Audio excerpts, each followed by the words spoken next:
হ্যাঁ, বৈষম্য তো আছেই। আরেকটা ব্যাকগ্রাউন্ডে আমরা একটু যাব। আমাদের আসলে মুক্তিযুদ্ধের মানে অনিবার্য হয়ে উঠলো কেন? আমাদের বৈষম্য তো ছিল। ৭০ সালের যে নির্বাচন হয়েছে সেখানে মূলত বৈষম্যকেই হাইলাইট করা হয়েছে। সেই বিখ্যাত সোনার বাংলা শ্মশান কেন যে পোস্টার হয়েছে সেখানে তুলনামূলক স্টাডির মাধ্যমে আমরা দেখিয়েছিলাম যে পূর্ব পাকিস্তান কিভাবে অত্যাচারিত হচ্ছে, বৈষম্যের শিকার হচ্ছে এগুলো। কিন্তু আরও একটা গুরুত্বপূর্ণ ব্যাপার আছে যে ৭০ সালে যে নির্বাচন হয়েছিল সেই নির্বাচনে পাওয়ার ট্রান্সফারটা করা হয় নাই। মানে একটা দেশ যখন এরকম নির্বাচনের মধ্য দিয়ে যায় এবং একটা গণতান্ত্রিক দেশে যখন সুষ্ঠুভাবে তার ক্ষমতা হস্তান্তরিত হয় না, তখন ব্যাপারটা এই দিকে গড়াতে পারে। এটা আমাদের একটা গুরুত্বপূর্ণ শিক্ষা আসলে সেই সময় ছিল।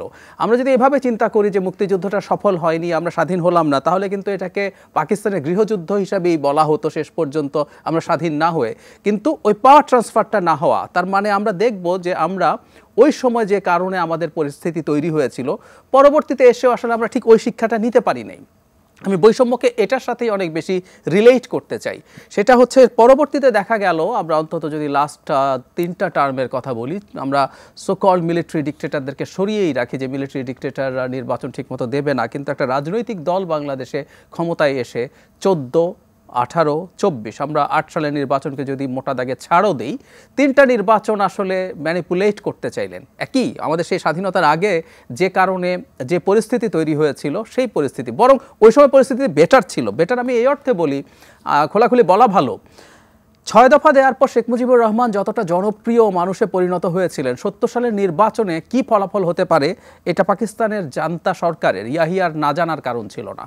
এবং আমাদের এই 300 সিটের মধ্যে যেহেতু আমাদের এখানে জনসংখ্যা বেশি ছিল, সেখানে আমি ভুল না করে থাকলে 167টা সিট ছিল আমাদের এখানে। তার মানে পূর্ব পাকিস্তানে কেউ জিতলেই সে পাকিস্তানের সরকার মানে প্রধানমন্ত্রী হয়ে যেতে পারে।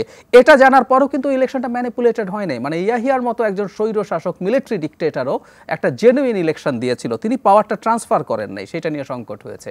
আর পরবর্তীতে আমরা এসে দেখলাম শেখ হাসিনার অধীনে বাংলাদেশের নির্বাচন জিনিসটাই আর হচ্ছে না।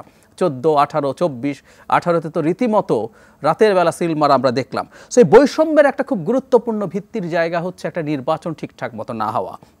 নির্বাচন না হলে যেটা হয়, একটা দলের যারা শাসক গোষ্ঠী যারা আছেন, যারা ক্ষমতায় আছেন, তাদের ন্যূনতম কোনো জবাবদিহিতা আর থাকে না। এবং একটা কথা আমরা সবসময় বলি, সেটা হলো প্রত্যেকটা সরকারের কোনো না কোনো ভিত্তি থাকতে হয়। আইদার জনগণ আপনার ভিত্তি, জনগণের ম্যান্ডেট আপনার ভিত্তি, অথবা যদি সেটা আপনি ম্যানিপুলেট করতে চান তাহলে ভিত্তি অন্যরা হয়ে যায়। আমলা, প্রশাসন, পুলিশ, মিলিটারি ব্যুরোক্রেসি, ব্যবসায়ীরা এবং বিদেশি কিছু রাষ্ট্র।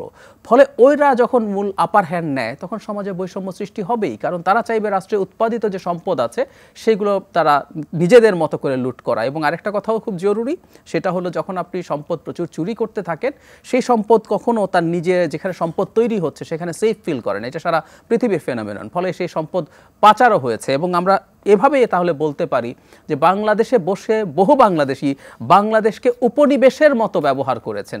উপনিবেশ কি করে? একটা জায়গায় উপনিবেশ তৈরি করে একটা দেশ এবং সেখানকার সম্পদ পাচার করে নিজের দেশে নিয়ে যায়।